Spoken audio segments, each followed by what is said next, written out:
I'm Bryce Clem with an episode from the Lawfare archives for December 24th, 2021. Given the recent Russian military buildup on the border of Ukraine, I picked an episode from 2014 in which a Brookings Institution panel discusses the crisis in Crimea.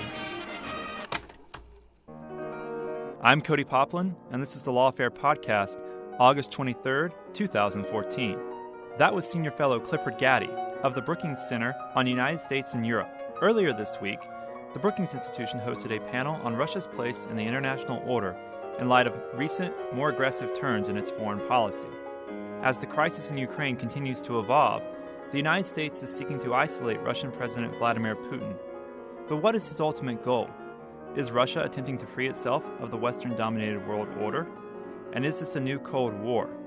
Specifically, what are the potential consequences to the global economy, counter-terrorism efforts, and the non-proliferation regime? Thomas Wright, fellow with the Project on International Order and Strategy, moderated the conversation with Brookings President Strobe Talbott, Senior Fellow Clifford Gaddy of Brookings Center on the United States and Europe, and Susan Glasser, editor of Politico Magazine.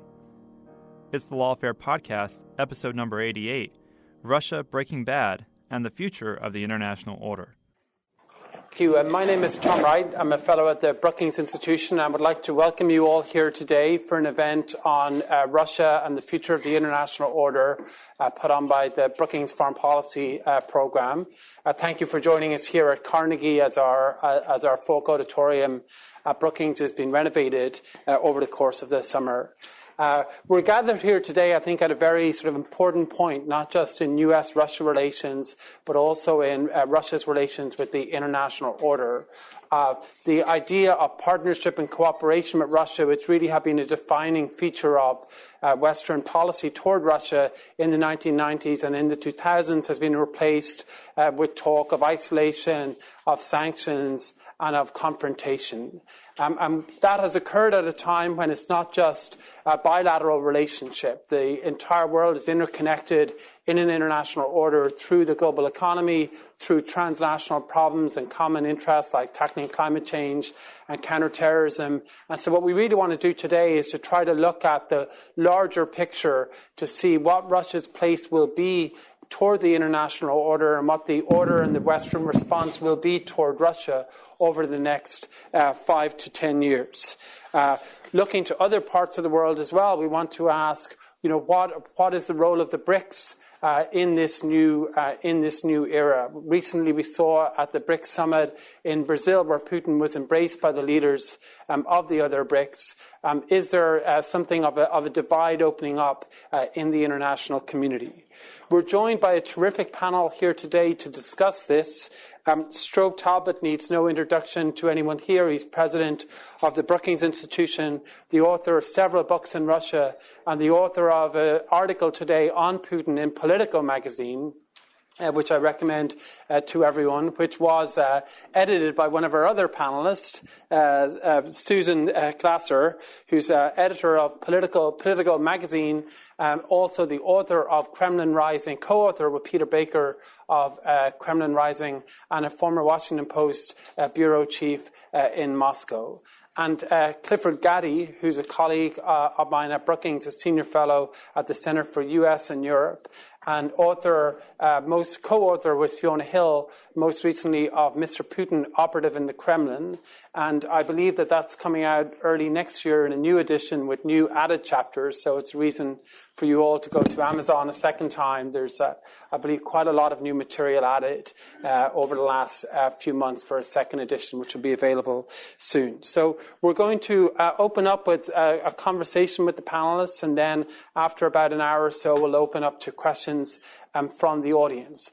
We do have a hashtag on Twitter if any of you want to use your phones to tweet about the event, and the hashtag is hashtag Russia-Ukraine, right? So please tweet away.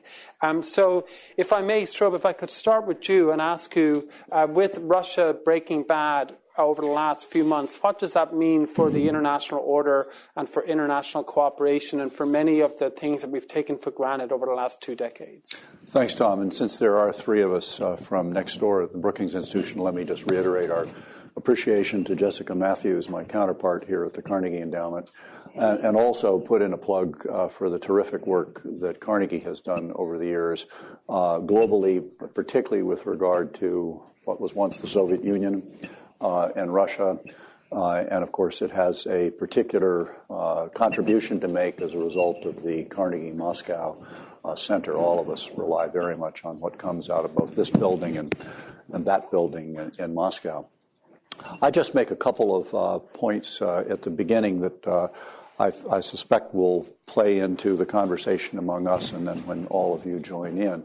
I would say probably the single most important and obvious issue here with regard to what the effect will be on globalization of the right kind and global governance insofar as we are developing that as a concept is whether Putin prevails or not. I would think that it should be the determined goal of the United States government and other like-minded governments around the world that victory for Vladimir Putin in Ukraine is just not an option. And we can talk about that in terms of what's happening today and what will be happening this weekend. One reason I stress that is I would hope something that could be a matter of consensus among us, and that is that if he does get away with violating what has been an ironclad principle of international law for quite some time, and in fact was a very important guiding principle of the post-Soviet Russian government when it was under Boris Yeltsin, namely that borders should not be violated or changed by force. If he were to get away with that, it would establish a precedent that could wreak havoc in many parts of the world. In fact, I think, and this is a speculative point, that since Putin, at least until perhaps recently, thought he did get away, as it were, scot-free with the annexation of Crimea, that might have given other leaders so inclined elsewhere in the world the notion that maybe they could be a little bit more aggressive in pressing unilaterally and with force territorial and maritime claims against smaller countries. Who do I have in mind? The People's Republic of China. I think it was significant that last year in calendar 2013, the Chinese government was thinking about putting this movable oil rig in waters claimed by Vietnam, but decided not to and were talked out of it. Earlier this year, they did move it into Vietnamese waters and kept it there for quite some time. That's changed somewhat. But long and short of it, what Tom calls Russia's breaking bad could be contagious if it is not punished, and I'm using that word advisedly, contained and deterred. Another point, though, goes to what Russia can do when, if and when it starts breaking good again. We, the international community, really need Russia as the world's largest territorial state, a country that is made up of an extraordinarily talented and productive population, a country that's been on its way to being part of the solution to the world's problems, to once again be part of the solution and not be a problem itself. I think that it's not just a way of slapping Putin around to shut down the G8 for a while. We actually do need a G8. We need a G8. We need a G20. Russia was in the G8 until it was suspended. It is in the G20. And to have Russia in a mood that almost looks for chances to compete, to be the antipode to the West, sets itself up as an adversary, not a partner with much of the rest of the world, that's not good for anybody, including the Russian people. So I think I'll just stop with that. Great, thank you. Cliff, if I could turn to you and sort of try to reverse the question in a way, and since you're the co-author of a book on Vladimir Putin, what does Putin think of the international order and of the West at the moment? What's his? We think of it very much in institutional terms and in reaching out and transnational challenges and cooperation and incorporating new powers, including Russia. But he must have a very different view. He does. Thanks, Tom, by the way, for inviting me here, and thank all of you for coming. It is often, I think, it's phrased that Putin is somehow trying to overthrow the current world order. And I certainly think that it appears that way. There are many things that have that de facto effect. But in fact, I don't think that's his goal. I think it assumes something to think that. I think it assumes something about Putin that we've never seen. And I'm speaking especially about Fiona Hill and myself, who have been studying Putin intensively for many years and have written this book, Mr. Putin, Operative in the Kremlin, and now are revising that or expanding it, especially to include the whole idea of how Putin looks at the world, his view of the world, his world. Where those views come from, and what does he know about the world? What does he know specifically about different countries? And, of course, what does he want? And I think one thing that he doesn't want and never has shown an inclination to have is leadership in global affairs for himself or for Russia. That might seem contradictory to what conventional wisdom is, but Putin is a Russia-firster to an extent that I think we just can't overemphasize. It is all about Russia. And everything else is tactics, but that is the ultimate goal. And I can illustrate that. We, in the book, Fiona and I, have a sort of a simplified framework, a version of the evolution of Putin's views about the West and specifically about the United States, bringing us to where we are now, or where we ended up in the beginning of 2014. And it sort of divided into three phases, arbitrarily in a sense, but I think there's some validity to it. And those three phases are, number one, the first phase was leave us alone. Putin came, of course, into office in 1999 as prime minister, then as president in the year 2000. And he showed no evidence of being anti-American at all, as far as we can see. And there was plenty of anti-American sentiment, plenty of conspiracy thinking that the United States was trying to bring down Russia and had brought down the Soviet Union. Putin didn't seem to really subscribe to that at all. Rather, his view of it was, okay, you guys tried to help us. It didn't work. The reason it didn't work is because you don't understand Russia. You may have been trying to do something good for us. I don't ascribe to you any evil intent. But frankly, these are our problems. And he said that very clearly. We caused these problems. We, Russians, did. And we will solve them. We will fix it ourselves. So just leave us alone. Let us try to do it. That, it seemed, didn't happen. His sense was the efforts he tried to make, which were the program, essentially, in the beginning of the government of which he was a part, the Yeltsin government, led by Chubais in particular when it came to economic policy, was not recognized as positive steps by the outside world, was rather criticized heavily, especially on human rights issues and especially with regard to the war in Chechnya. And that began to cause a rethinking of attitudes towards the West, but not fundamentally. I think what really started to change it was what happened after 9/11. There was a sense on Putin's part that it's not enough for you to leave us alone. You're also doing things out there in the rest of the world that affect us, and you're not taking our interest in consideration. And the war in Iraq was a good example. There's blowback for us, he said, and you are trying to solve your problems partially at our expense. Could you please rethink that? And he thought 9/11, Putin did, would be a wake-up call in that regard. He was disappointed. It didn't. And so that was the second phase. First phase was leave us alone. Second was stop causing this collateral damage to Russia with your behavior globally. The third phase was stop this direct assault on Russia. When that sort of attitude on Putin's part really crystallized is not entirely clear.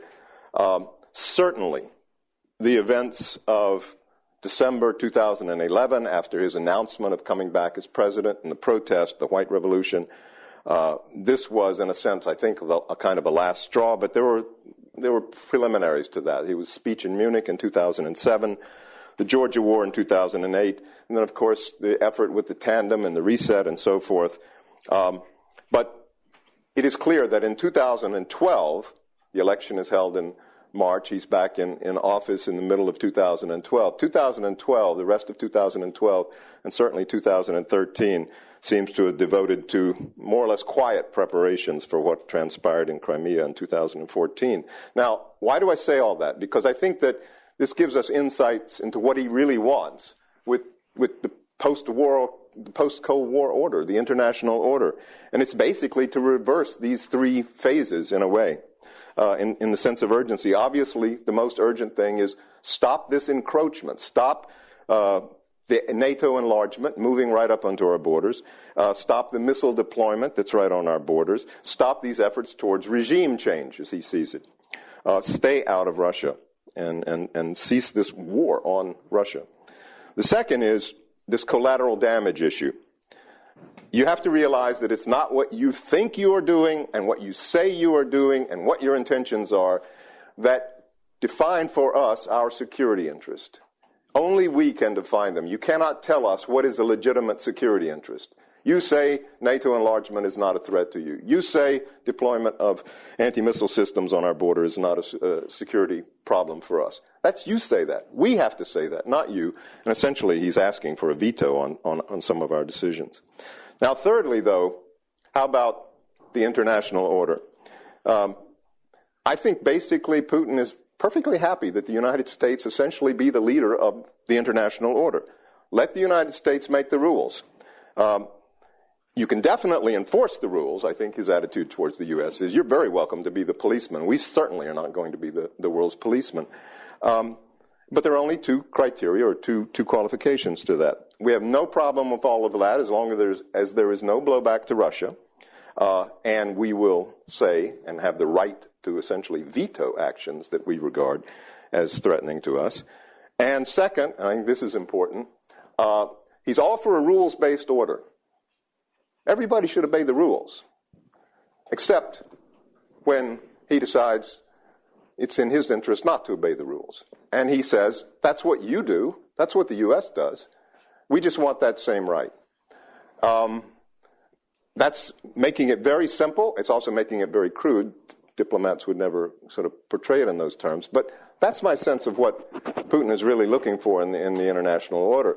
The question, of course, a highly big question, or a very serious question, is whether there's any diplomatic form of that could be acceptable to the West. And, of course, the fundamental obstacle, as Strobe has pointed out, is that the actions that Putin chose to send this message, because that's what I think it was ultimately in Ukraine, have very possibly undermined completely any attempt for Russia to return to a kind of international order in which Russia would be respected as having not an equal voice with the United States, because I don't think that's what he necessarily hopes for, but a voice along the lines of the UN Security Council, that there are certain areas where we really have to be consulted. This would be possible in a good Russia world, a world in which Russia actually was trusted and behaved correspondingly. The question, of course, is these actions by Russia, by Putin, may well have completely ruled all of this out. And then it's a very open question about what happens after that. Thank you.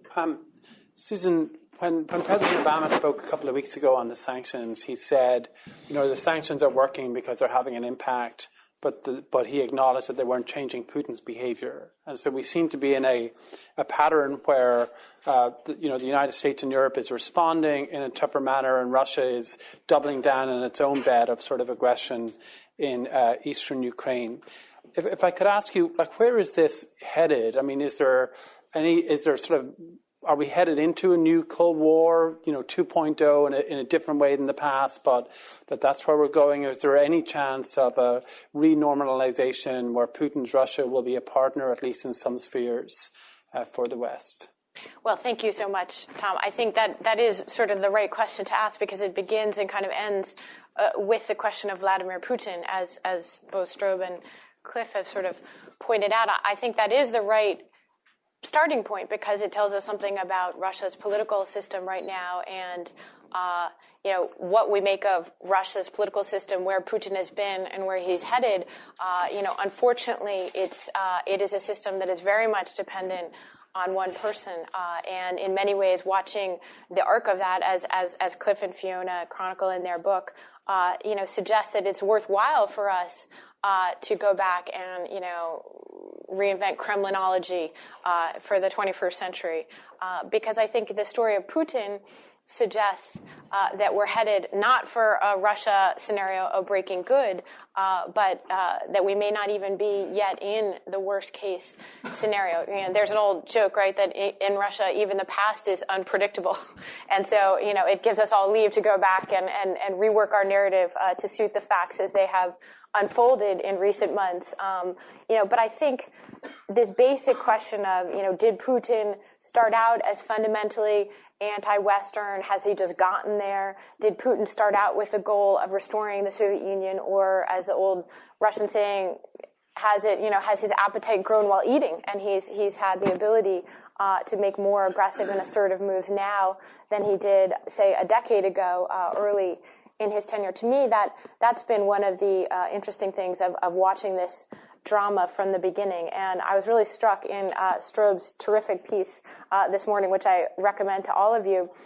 He starts out with this remarkably kind of prescient, in hindsight, column by William Safire, in the immediate aftermath of this unknown, former, obscure KGB lieutenant colonel coming to power in Russia. And Safire already described and gave a name to Putinism in a way that is a fairly accurate description now, 14 years later, of the very assertive nationalist project that Putin has been engaged in to restore a state that he found to be under attack by the reforms of the Yeltsin era. And I think that's where I would start out, is to say it does matter what is happening inside Russia, and the question of Russian democracy or lack thereof, the question of what is Putin's ultimate goal. I do think, rather than reinstating some kind of a Cold War, a global ideological competition with the United States, that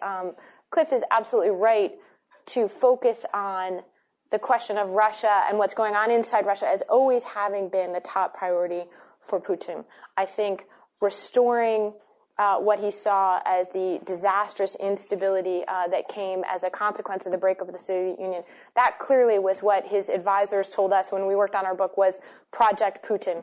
And from the very beginning, I think it's always been much more about what's happening inside Russia than keeping power inside Russia than we here in Washington have often given it credit for. And so we tend to see things here, perhaps not surprisingly, in our own terms. And to me, that is a lot of the reason why you have this kind of long, interesting parallel history of basically misreading Vladimir Putin, which has taken place here in Washington, and where there were some prescient people from the beginning who warned about Putin, who said Putinism is likely, this is a KGB guy through and through.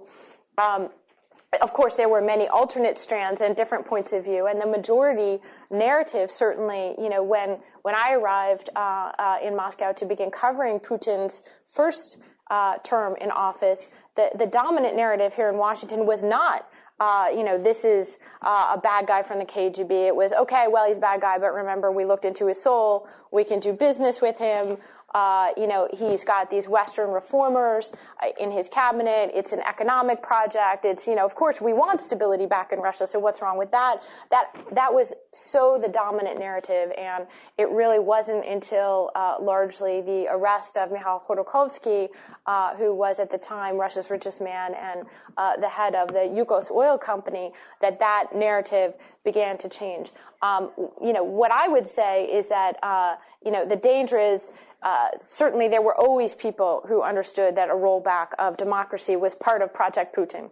There were always people who understood that he was going to ride a wave of nationalism in a different way. And I would argue that if you had really just paid very close attention to Putin's words at this time, it was actually hard to mistake their meaning. I was just going back before this panel, and I went and looked at the very first time Putin met with American reporters. Was actually a year and a half into his tenure in the Kremlin, and it was right after his famous meeting with George W. Bush, at which Bush looked into his soul. And I was there. It was quite a performance. It went on for hours, and lasted, almost until the middle of the night, which is a vintage kind of Kremlin thing to do. But what was striking was that even then, beyond the sort of positive surround sound, this was a very combative person who felt very misunderstood already by the West. He was absolutely, I had the great honor of asking him the question about Chechnya, which didn't come until about 2/3 of the way into the thing. And it was like a totally different person, was speaking. And why do I bring that up? Because Chechnya was about power inside Russia. It was about keeping hold of Russia. It was about something that was fundamental to and a threat to Putin's actual presidency. The other things, he could stick to his KGB briefing books. He could stick to the talking points. It was a smooth, polished performance. He seemed like a technocrat of a Westerner's dream. But when you start to get down to the basics of something that actually mattered to whether he kept power or not, whether he maintained Russia or not, there was an absolute and dramatic change. And I think that was there from the beginning. In Strobe's memorable account of his first meeting with Putin, not only was he being like outrageously lied to, in the middle of this conversation, but I guess it was on that same trip that you had a high-level informant tell you, forget what Vladimir Putin says to you. I just want to tell you he went and he was drinking with some old communists and was toasting to Stalin. And that's the only thing, exactly, on Stalin's birthday. And that's the only thing you need to know about our new leader. So, again, that doesn't mean that the picture was always clear-cut from the beginning, but I think it's important to recognize that we in Washington create narratives for ourselves that don't always match up to what the real priorities are. And I do think that when it comes to Ukraine, Vladimir Putin doesn't see that in the context of foreign policy. He doesn't see that about the international order. He sees that both about maintaining his sometimes tenuous grip on power inside Russia itself, and he sees Ukraine and the other parts of what Russians still refer to as the near abroad in the context of an internal set of policies and matters. Vladimir Putin is not what we would call a foreign policy president in American terms. He's definitely all about Russia, as Cliff pointed out. And that's where I think sometimes we can be accused of focusing too much on, the elimination of democratic institutions inside Russia, the systematic acting to, shrink and shrink and shrink the public space for discourse and information. But that's where I think it really matters. And I'm eager to get on with the conversation, but I was thinking about Carnegie, where we are today, and at the 10th anniversary of the Carnegie Moscow Center, in Moscow, Grigory Yavlinsky, who was one of the early Yeltsin-era, reformers and Democrats, pretty successfully marginalized by Putin in the course of his first term. So this was about when it was already pretty clear what direction Russia was going, and someone asked him at the 10th anniversary of the Moscow Center, well, what are the prospects for Russian democracy? And he said, well, let me put it this way. There's an old Soviet anecdote, about an ambulance driver who picks up a patient, and the guy is lying in the back, and he's very ill, and he sees that the ambulance driver has just driven past the hospital, and he sits up and he says, well, where are you taking me? I need to go to the hospital. And the guy says, well, I'm sorry, we're going to the morgue. And the guy says, what do you mean we're going to the morgue? I'm not dead. And the ambulance driver says, well, we're not there yet. So that was Grigory Yavlinsky's, response to the question of whether Russian democracy. On that hopeful note, Strobe, did you want to? Well, just one thing that one of many terrific things that Susan just said, I wanted to pick up on one, which is the relationship between Vladimir Putin and the truth. He has no compunction whatsoever. Indeed, I think he has a certain professional enthusiasm for turning truth on its head. I mean, he is almost to a fault, a master of lying. But I do not think he is being disingenuous when he perpetrates paranoid conspiracy theories about what's happening in the rest of the world. I think if you were to, and it would be kind of fun to do this, put him on a couch and inject some sodium pentothal into him, truth serum, and ask him, do you really believe, Vladimir Vladimirovich, that the Maidan demonstrations were all part of a plot hatched in Washington, Berlin, London, to bring about a coup d'etat against the Yanukovych regime in Kyiv?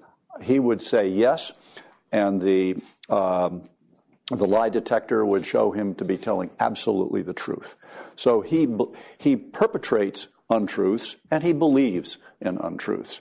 And add one other thing, just since we're reminiscing about his biography, and Cliff, I think you might have a nuance or two that I will miss in this, but in which case you'll add them. He rose to the.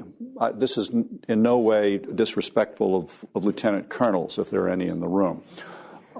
He rose to and stopped at the level of lieutenant colonel in the KGB. And by the way, keep in mind that he was in the second chief directorate of the KGB, which is involved not in espionage, not in spying on the enemy, but catching the enemy's spies among your own midst, which is essentially institutionalized paranoia, if you want to put it that way. The reason he did not get higher than the level, according to him, among others, is that he had a psychological fitness exam every year, and he was found, and I'm going to use a phrase here that's as awkward in Russian as it is in English, to have a lowered sense of danger, which is to say the opposite of risk-averse, which is to say reckless. So you put that together with his willingness to use lies, his belief on untruths about the enemy, and we got a problem. It strikes me that this is a rare occurrence, certainly since the Cold War. I mean, there hasn't been, if the diagnosis of Putin is correct and of the problem has been driven in part by Putinism, this is a very novel, development in the world. I mean, we've had these leaders in the past, but they've been very much, in the past. I mean, they've been prior to 1989. There are lots of examples, but there are very few examples since. So what does it mean to have somebody with that psychology, with that capability, with that resolve in today's world? I mean, President Obama likes to frame it as 19th century thinking in a 21st century world, but he says it almost as if you can reverse it. But what happens if we're stuck with that? Like, what does it mean to have 19th century actors, in a 21st century environment? Cliff, do you or? It's interesting. I do think Obama uses that phrase, and he's used it more than once, actually, to refer to them. And it's very interesting in the context that Putin himself and Sergei Lavrov, his foreign minister, explicitly model themselves on Russia's own version of, Metternich, who was basically, they saw as responsible for putting Russia back on the world stage as a great power in a way after the indignities of the Crimean War. Remember, this was sort of a low point for Russia in the mid-19th century. Russia came back. How did Russia do it? Not by being necessarily, breaking good, to use the phrase, but really by assertively insisting upon her right to great power status in a way that this is the part where I see that Putin is often telling the truth, even while also clearly lying with aplomb, as Strobe put it. The flip side of that is that they've actually been fairly transparent around what their goals are, both their goals for restoring a strong state, his disdain for democracy. He's never really hidden that. In fact, it was early on in Putin's presidency that he was asked by another Western reporter, about democracy, and he said, "Well, if by democracy you mean the dissolution of the state, then we don't want any of that democracy." And so, what he's done is define things on his own terms, but again, then been quite transparent about the goals. It was a year and a half ago. I interviewed Sergei Lavrov for a piece on him, and not only did he invoke the 19th century as a positive role model for Russia's foreign policy today, but he was very explicit in saying, in the last 15 years, because of the breakup of the Soviet Union, we have not been able to project Russia's power internationally in the way that we would like to. And what you're going to see in the coming years is a Russia that no longer is content basically to hunker down here at home in our own little patch, but you're going to see us showing up in Latin America again, and in Africa, and in Asia. And, in hindsight, that looks like a very interesting and very sort of coherent laying out of where they hope to go with a much more assertive policy that they felt, their sort of state rebuilding project of the last 15 years had earned them the space to do it. So, I think they see 19th century great power politics is playing to their advantage. So they're not really interested in becoming Facebook politicians. They'd be happy to stick with great power politicians. Well, let's just stick with that for a second, Susan, because there's a huge difference between the kind of power projection of a post-Soviet Russia, of the kind that you're describing accurately, and what was happening during the Soviet Union. And this is, in one sense, why we're not in the Cold War. Mm-hmm. As a citizen of the United States and a citizen of the world, it doesn't bother me if Russians start showing up in Latin America and Southeast Asia and Africa and so forth and so on. Good luck to them. The Chinese can use some more competition there, but they're not going to be competing much with the Chinese. It's not going to be. They don't have an ideological vision, an internationalist ideological vision of the kind that the Soviets had when they were coaching Castro on how to communize Cuba, and the Sandinistas on how to communize Nicaragua, and so forth and so on, or the Vietnamese at one point. They've just got whatever they have to sell, which is mostly resources. But where they are showing up is in, guess where, Donetsk and Slavyansk, and, by the way, big time, in Crimea. And in other words, along their periphery, where they have the Putin doctrine now explicitly saying that Russia has the right to use military force outside of its own borders to protect its fellow ethnic Russians. And what that is doing is entirely counterproductive, it seems to me. And that's a word we use in Washington when we mean stupid. Because it's guaranteeing that Russia's neighbors are increasingly going to be afraid and look for help from others.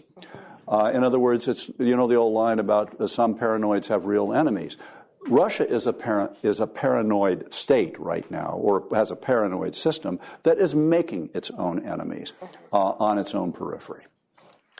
I just want to say I totally agree with that, and I think that this question of ideology is really important one. It's not a Cold War in the sense that they're not projecting this as a global competition between the United States and Russia going forward. But I also think the reason they have a different Putin doctrine for the places on their periphery is because they've never really accepted that it's not a part of Russia. That's where this notion of we're still fighting the breakup of the Soviet Union comes into play. They do have a different policy for Ukraine and the changing of borders and things like that than they have for the Philippines. But and I know, Tom, I don't want to be Breaking Bad myself as a panelist, but just one thing there. The Russian official conveying of this view has at least the implication, and sometimes more than the implication, that we, the outside world, and particularly we, the other superpower, came in and broke up the Soviet Union.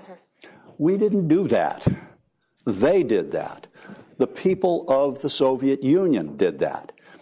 It was because of the internal rot of that system that it came apart. The people who broke up the Soviet Union were Boris Yeltsin, Nazarbayev, Shushkevich, Kravchuk, the president of Ukraine. In fact, our president, George H.W. Bush, flew to Kiev, as we then called it, in July of 1991 to try to persuade the Ukrainian people, settle down, give this reformer in Moscow, Gorbachev, a chance. He's trying to make the Soviet Union a modern, normal, civilized state. And they basically said, thanks, President Bush, we're out of here. That's what happened. So this was a self-inflicted dismemberment of the Soviet state, and I think that if Putinism goes all the way, it will end up in the self-dismemberment of the Russian state. Because there are a lot of people who are citizens of the Russian Federation who are not Russians ethnically. And I don't think they are going to associate themselves with the kind of chest-beating, not to mention chest-bearing, Russian chauvinism that they're getting from their leader now. Thanks. It's on that point I'd like to go to Cliff, because President Obama and other people in Washington have said that Putin's policy or strategy is counterproductive. I mean, this is something that comes up again and again, that over the long run, he's running Russia into a ditch, that they won't be able to get to his strategic goals if they continue with this aggression, they continue with this sort of new type of behavior. What's Putin's reaction to that likely to be? I mean, what's his, long-term game plan? What's his narrative of success? How does this, in his mind, end up working for, Russia and working for him? I think we have to think through the way he looked at the world after the global financial crisis, 2008, 2009. The oil price rose from under $10 a barrel right before he came into office in 1999 to the famous $147 a barrel hitting one day, but on average maybe not quite that high for a longer period. But an enormous windfall that came into Russia. And Russian growth rates were the highest in the world. They were higher than China's during those years.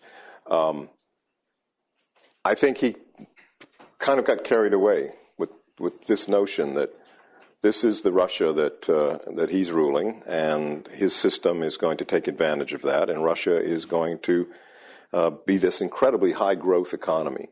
And that will make Russia, that is the definition of a competitive Russia in the global economy. And the global economy was where it was all at. The global financial crisis, of course, was a huge shock to Russia, as it was to everybody. But probably more important for Putin was not that crisis, because they actually rebounded quite well. It went way down, 8% GDP drop in 2009, but it rebounded back up. What became very serious was the Eurozone crisis and the threat of a renewed recession, that this could happen again. It could be worse. It could be longer.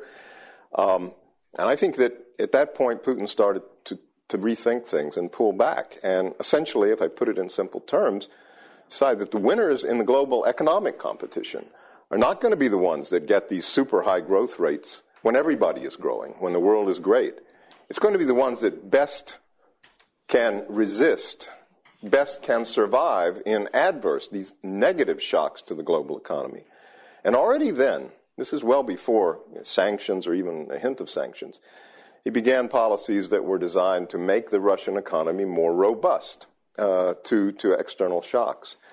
And so when Putin looks at, he has, as Susan said, I mean, he has it's a project with a capital P. That's what it's all about, or a mission with a capital M.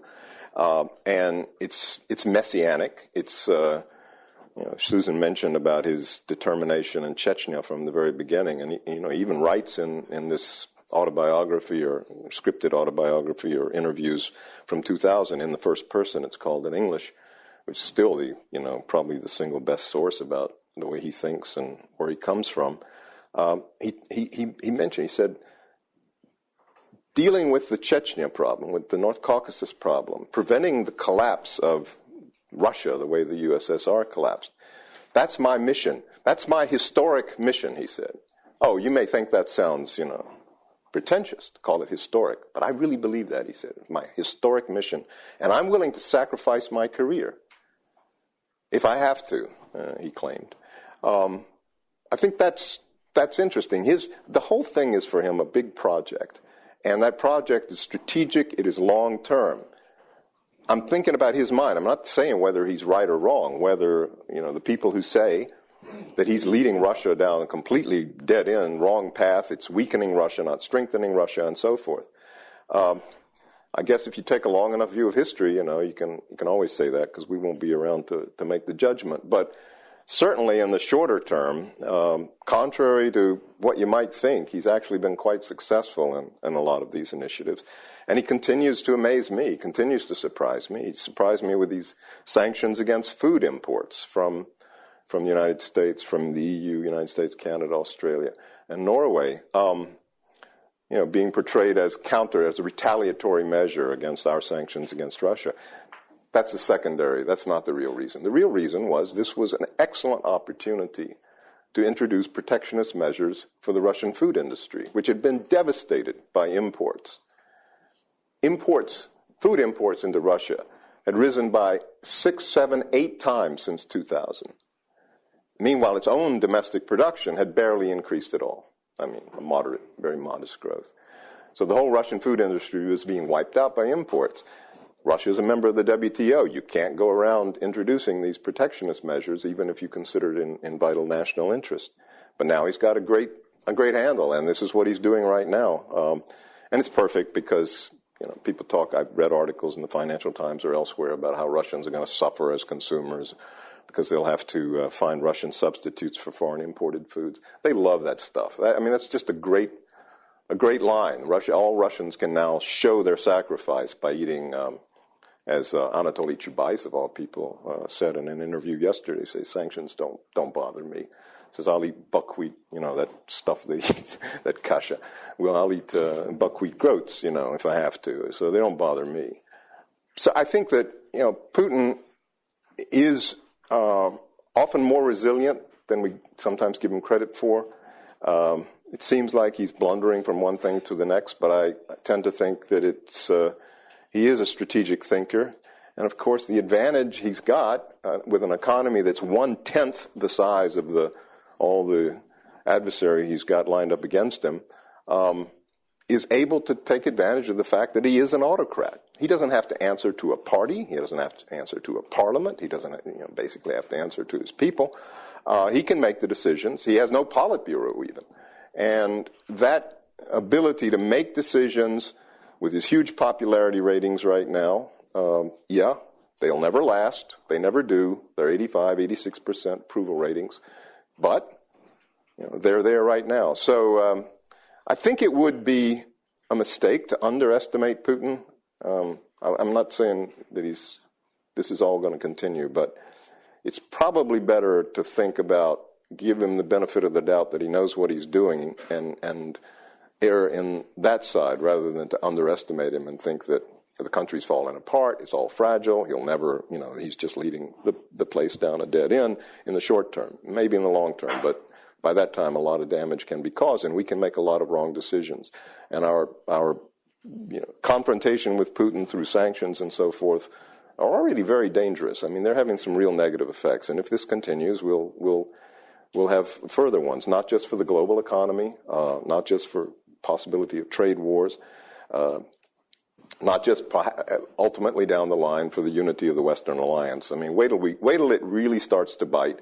Various countries realize how little the U.S. has at stake economically with this whole thing with sanctions, and how much countries that are in Europe and do a lot of trade with Russia have. Countries that are on Russia's border, The United States doesn't have to worry about that. I was told yesterday by someone from a European country that pointed out, says, look, when this is all over, we're still neighbors with Russia. We've got to think about what happens then. So, these factors enter in. And then, of course, what happens to Russia domestically? I mean, do we have any sort of a game plan, any sort of a scenario? What are we doing to the liberal opposition in Russia with our sanctions? What are we doing to the new sector of the Russian economy? All of our sanctions are only hitting the new progressive modern sector of the Russian economy, financial, banking sector, and so forth. The old Soviet legacy section of the economy is virtually untouched. So there are a number of questions, it seems to me, that not just about global affairs per se, but about the future evolution of Russia that probably need to be discussed more than they are. I know people think about them, but do we really have sort of a plan about what happens if, and then we think a little bit about Russia's future. We can all be utopian optimists and think that somehow the Russians are going to rise up and be angry at Putin, not at the West. But of course, that's not very realistic. They're very angry at the West. Anti-Americanism is much deeper now than before. These are the things we will be living with also, even after this conflict is somehow resolved, or at least is de-escalated. But this conflict, Cliff, is a war that Russia has waged against a neighbor. And I'm not sure what part of Europe the person you talked to yesterday was from. If it was up in the north, that's a ways from the south. But we have got to stop thinking, including in our media, I might say, and our government's official statements. We've got to stop thinking in terms of what are we going to do if Russia actually invades Ukraine. Mm-hmm. Russia has invaded Ukraine. Mm-hmm. They did it piecemeal. They did it through little green men, and for a while it could be described as a covert invasion. It's not covert any longer, and Putin is losing. The Russians are losing. So the immediate issue. Let's not talk about the distant future. The immediate issue is he going to accept defeat or do what I think it was Senator Aiken said, declare victory and go home? Because there are face-saving ways of ending this conflict in ways that will preserve the territorial integrity and sovereignty of Ukraine and allow Putin to say he got something out of it, or he can double down. And my guess is he's up at a crunch point.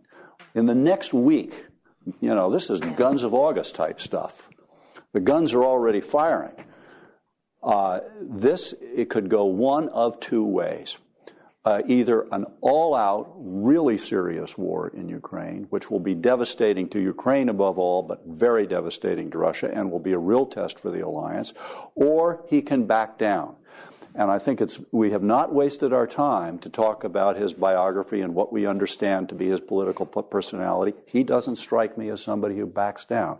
You might tell the story about the rat in the beginning of First Person.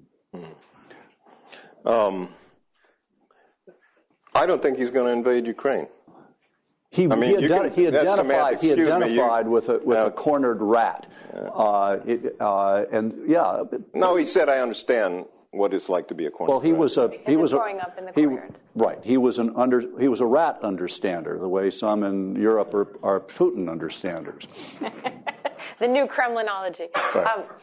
I think Strobe's point is really important, both about to call a spade, and to say that, what has happened in Ukraine, in a way, it's been a convenient fiction, frankly, in Washington, and even more so in certain European capitals, to pretend that it hasn't really been an invasion, because that has bought space and time for what doesn't look like super successful diplomatic efforts, and to me, this talk of off-ramps and things like that, was always more wishful thinking than reality, both because of a reading of Putin's history and personality suggests he's not one to say, oh, why, thank you, Barack Obama, I'd love to drive on your off-ramp. But also, because by not calling it an invasion, by not treating it in the way that if you woke up tomorrow morning to a gigantic headline, in the New York Times saying Russia invades Ukraine, guns of August blazing, you would have a very different response than what's happened here with this months-long escalation. So I definitely agree with the analysis there. My question really to Strobe and to others who know a lot more about the economic effects is around the sanctions. And it struck me that we're doing it because it's something one can do, as opposed to even having a particular sense that this is going to produce or even has a reasonable chance of producing different outcomes. In part, looking at our analysis of Putin's personality, it's really hard to say. In fact, it strikes me that most of the people who've made a study of Putin here and elsewhere, looking at sanctions, would tell you, he's not a man. If you, slap him on the wrist, A, he doesn't care that much about money. It's not his money. And B, we didn't have a reasonable expectation that this was going to cause a change in behavior, and it has not, in fact, done so. But I may be missing something, so I'm. No, I think and I think Cliff made a pretty good case that sanctions are a double-edged sword, and there's not much enthusiasm for the American private sector, not to mention the European private sector. I still would like to think that there's some chance that the off-ramp, I think, Cliff, you said that he is the most powerful Kremlin leader maybe since Stalin, not least because all of the intervening leaders, at least up until Gorbachev, had a Politburo they had to report to. But he isn't Stalin. He's not a singularity. He does depend on an elite around him, and that elite is quite globalized, as a matter of fact. They've got Swiss bank accounts, and they've got yachts on the Amalfi Coast, and their kids are going to New England, if not English, prep schools and that kind of thing. And I do think that they do represent some vulnerability on the sanctions. It's a question of which cracks first. But it is what we have to hope, I think, is that he's listening to enough people to see the downside of a full-out war, the headline that you're talking about. Because one thing we haven't talked about, what's going on in the Ukraine.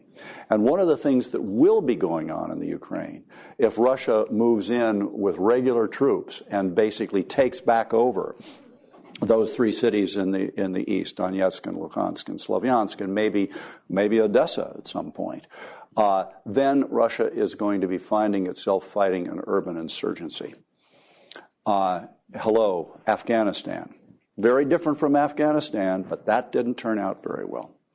Somebody was talking today about, once the Russians start talking about the Ukrainization of their war in eastern Ukraine, then they might be running into some trouble. And I do think they're facing this decision point about, do we really turn what was a lie, a falsehood, the idea that this was just a grassroots uprising of Ukrainians against their government. Clearly, that the evidence was that was not the case. Do they turn it into a Ukrainian insurgency in order to then wash their hands of it? Is that their off-ramp? Or are they going to be stuck doubling down in order not to suffer an embarrassing defeat? I think that's really the question. We'll go to the audience in 1 second, but if I could ask one more sort of question, just pivoting off that, because if the sanctions aren't working in the sense that they're changing Putin's behavior, what are the alternative sort of strategies that might be pursued? People have sort of proposed two very different, approaches that will be an alternative to sanctions. One is to go back to deterrence and try to deter Putin from a formal invasion, not necessarily through committing troops on the ground or anything like that, but by promises of military aid or intelligence assistance or other sort of non-kinetic forms of military assistance. So that's sort of one category that the president really has taken off the table to this point. And the second category is to try for a grand bargain with Russia. Not just off-ramp on Ukraine, but to try to figure out a way of reassuring Putin about some of the concerns that he's had. Are any of those to any of you sort of viable options or options that may have appeal in European capitals or here in Washington?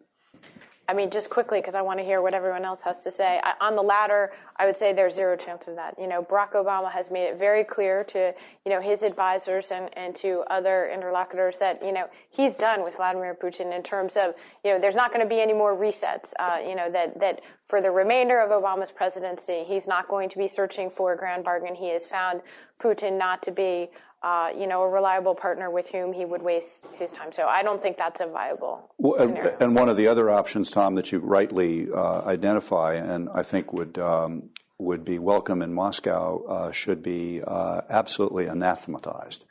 And that is for the United States or for NATO to preclude Ukraine or any other country from being a member of NATO someday.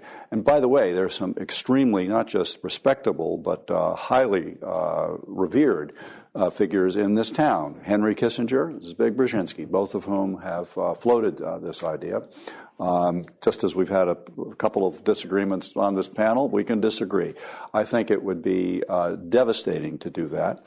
Remember how hard the Russians tried to prevent the Baltic states from coming into NATO, and so did a whole lot of people in this country.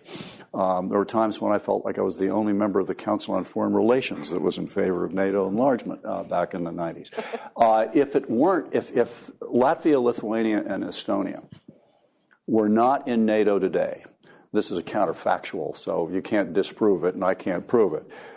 If they were not in NATO today, I'll bet you anything that there would be Russian troops stomping around in their size 14 boots, at least in Estonia, where there's a heavy Russian population. So we have already, as a result of putting an expanded NATO in place, to some degree contained the phenomenon we're talking about. Thank you, Cliff. I mean, I completely agree with you, Susan. A grand bargain and Strobe, a grand bargain is out of the question completely. I also think a full-fledged Russian invasion with official Russian troops into eastern Ukraine is minimal likelihood. Why? Because I think Putin thinks that that's our trap. That's what we want to force him to do. He's very sensitive to that. And therefore, the options for the future lie in between those, which is a very murky kind of muddling through that, in the best case, something can be carved out of that appears to be the off-ramp that we talk about, somehow the de-escalation. I don't think Putin is particularly cares much about reputation or the fact that he might be seen to be backing down or something like that. This project is much, much bigger. His project is much bigger than Ukraine. It has very little to do with Ukraine per se. It's for the future of Russia.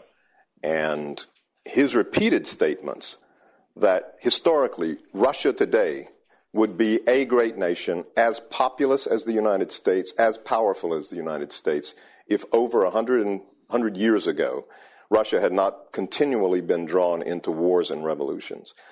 I just find it difficult to believe that a guy can say that as many times as he said it and be so short-sighted and so stupid as not to think that the whole game plan here is to lure him into a military invasion of eastern Ukraine. And I don't think he cares about Putin. All this nationalism, all this ethnic Russian stuff, all this Orthodox Church, anything that Putin espouses is tactics.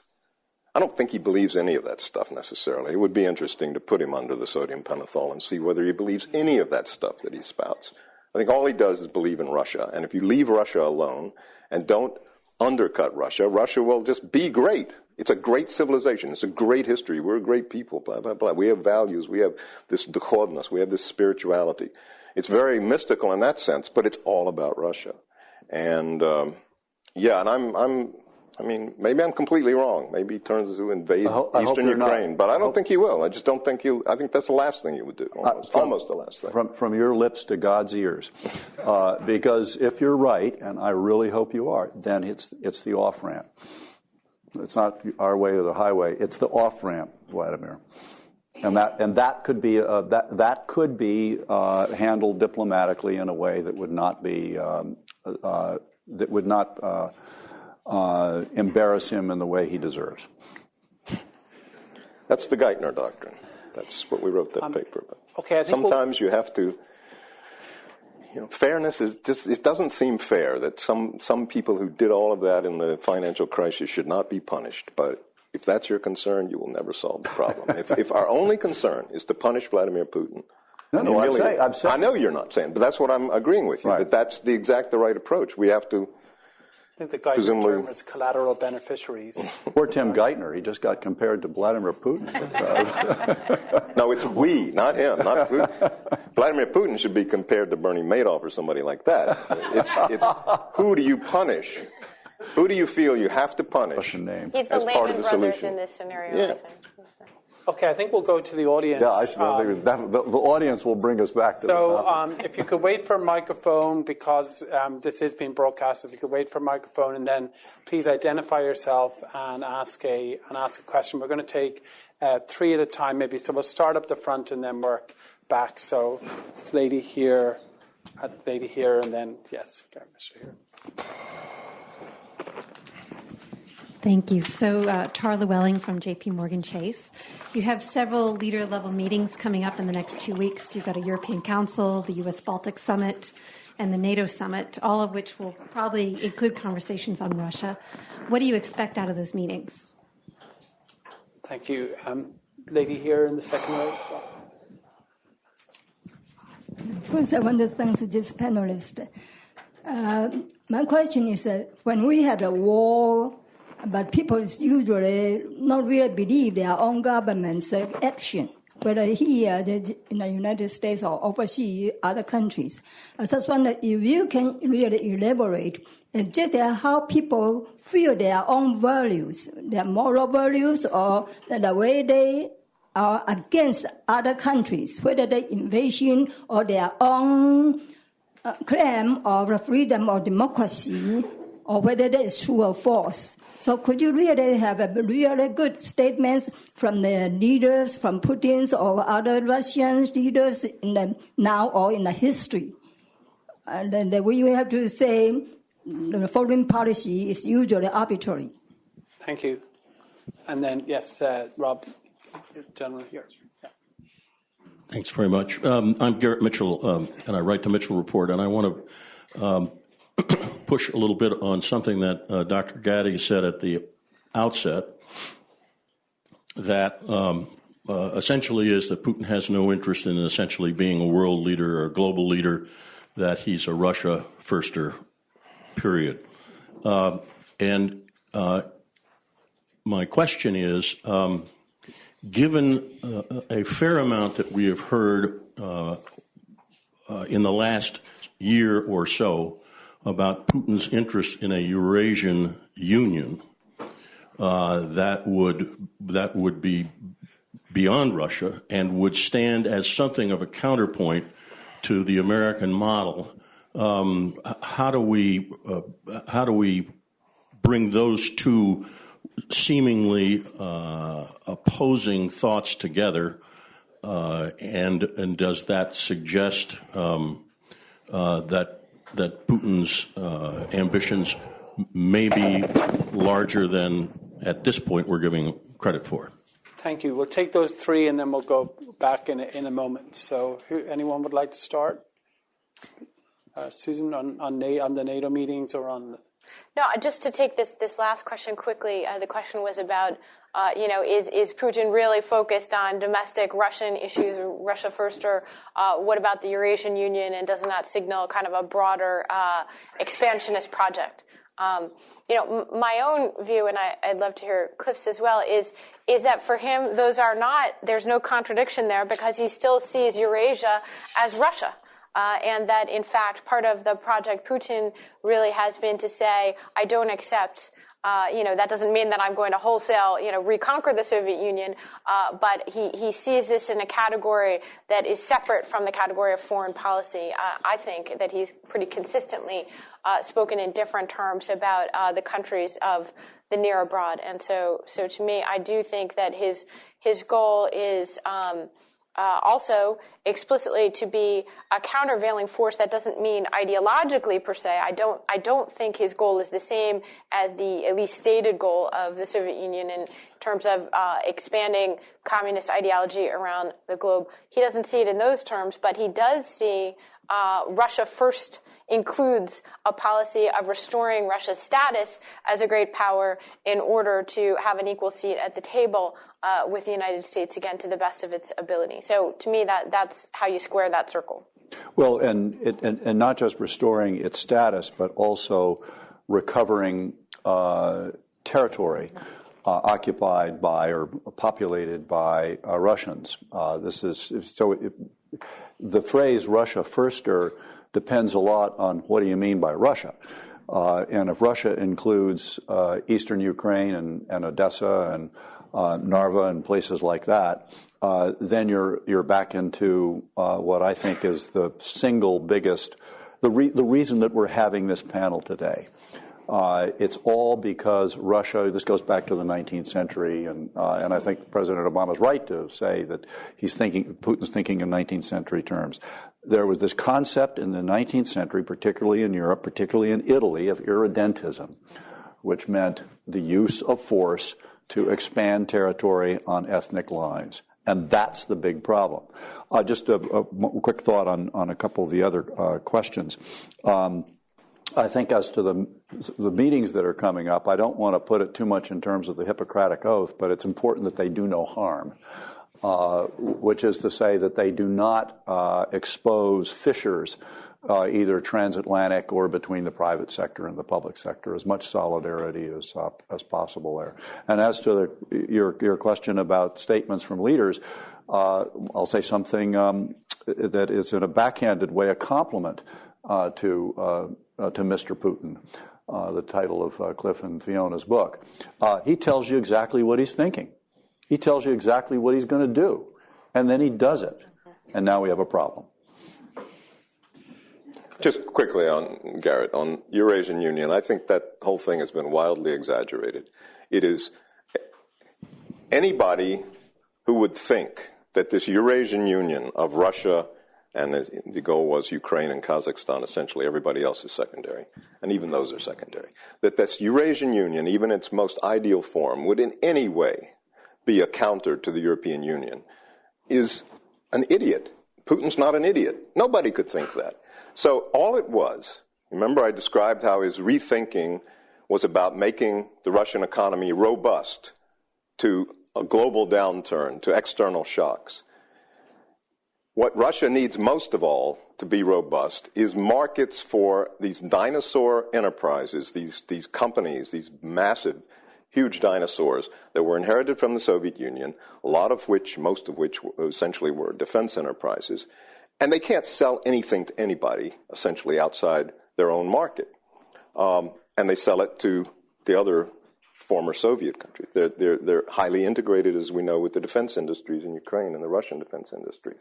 So basically, it was a defensive move, not even undertaken with a great deal of enthusiasm by Putin, but treated as a defensive move, which I think he thought that the European Union, posing the black and white alternative, either you're Ukraine, either you are now associated with the European Union, or you're completely with the Eurasian Union. There can be no bridge between the two, was regarded by Putin as an aggressive measure, essentially. You're undercutting me. Once again, here I am trying to do something I'm channeling him. I'm not saying I agree with it, but, here I am just trying to protect my economy, and you guys are undercutting me. I think it fed into his paranoia about the intentions of the West, and specifically about the European Union, which he increasingly began to regard as the political arm of NATO, no longer somewhat different than the U.S., but there. So that it plays in that form, but as a creating a new civilization, reestablishing the Soviet Union,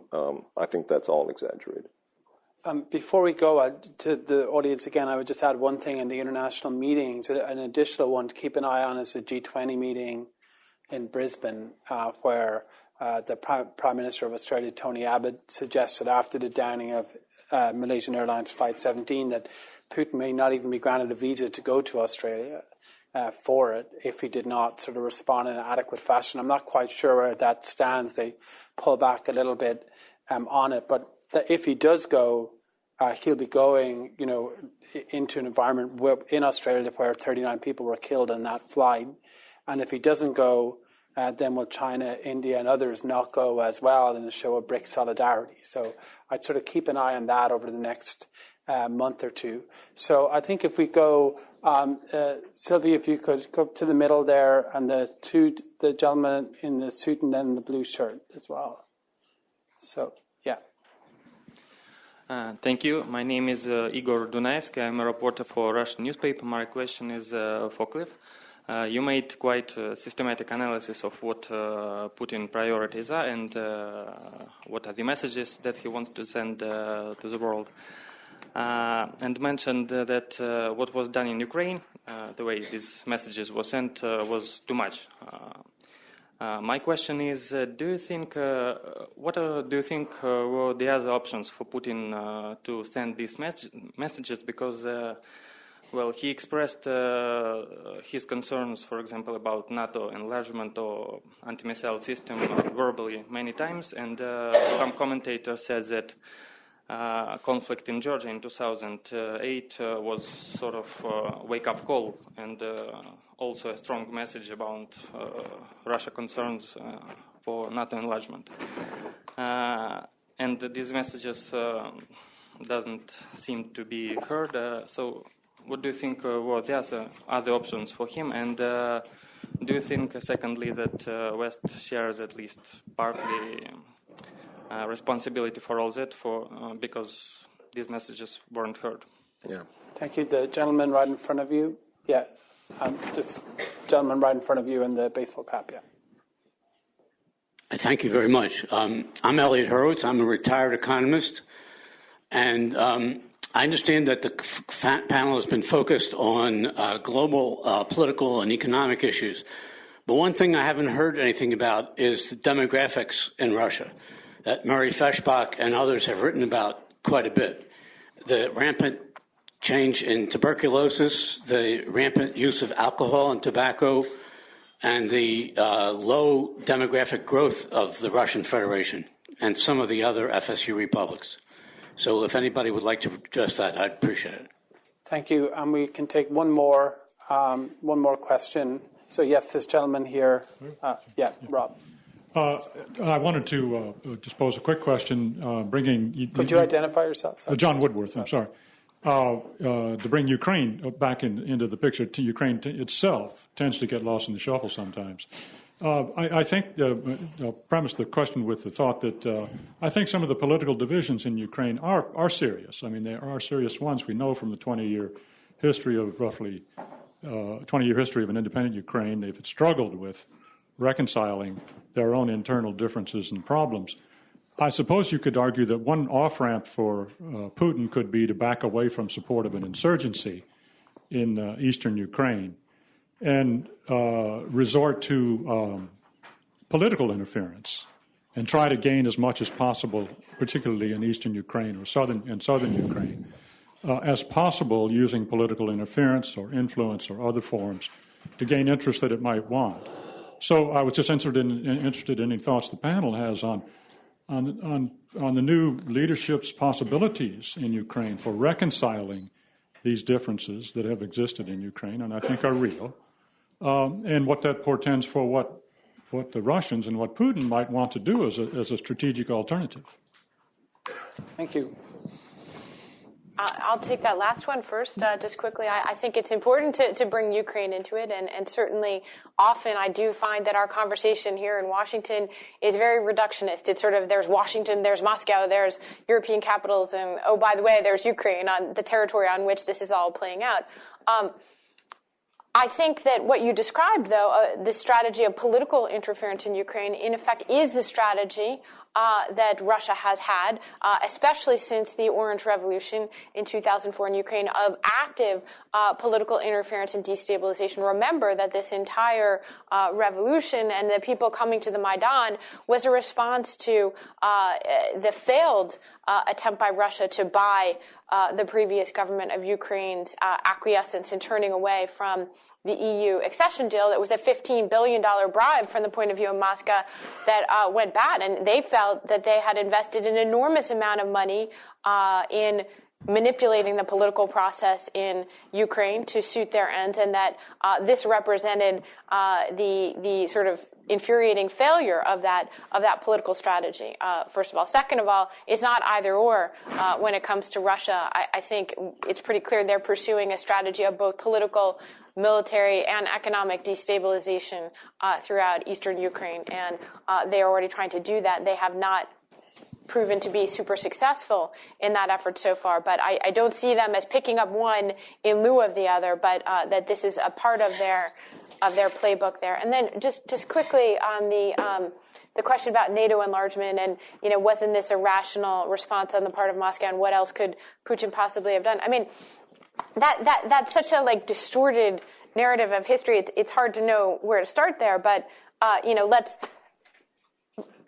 Ukraine is not joining NATO, and that was never, a subject of this, first of all. Second of all, of course, the NATO enlargement last occurred practically a decade ago. This is not a proximate cause for the de facto Russian military invasion of Ukraine, and to suggest that there's some sort of direct causal link is almost absurd as an actual factual matter. As a broader kind of, wasn't this part of the grievance and the narrative of Russia that Putin is taking into it? I suppose we could have a conversation there around that, but it's very hard just in an actual factual sense to look at this in any way as a direct response to anything having to do with NATO. Although an ironic footnote to what Susan had just said, and I agree with every syllable that she said, is that depending on how this current crisis plays out, it's very possible that Putin will have changed the attitude of many Ukrainians and the Ukrainian government, and they'll be begging to go into NATO. It's once again creating your own enemies. And one thing to keep in mind about Ukraine is that Ukraine has had 20 years of one lousy government after another. They never went through the genuine, albeit in some ways very flawed, reform period that Russia did, and they're paying a price for this. I think if Ukraine can survive this crisis with its territory and sovereignty intact, it can take a deep breath of relief and then realize that it's got one more chance to really make it as a state. And that isn't because of its enemies to the north. It's because they've got to get their own act together. I think, Dr. Hurwitz, if I got your name right, is a very important point that you raise. If Vladimir Putin were a real strategist, he would be worried about three things in reverse order. China in the long run,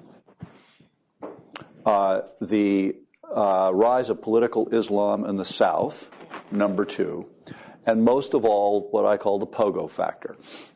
We have met the enemy, and it is us.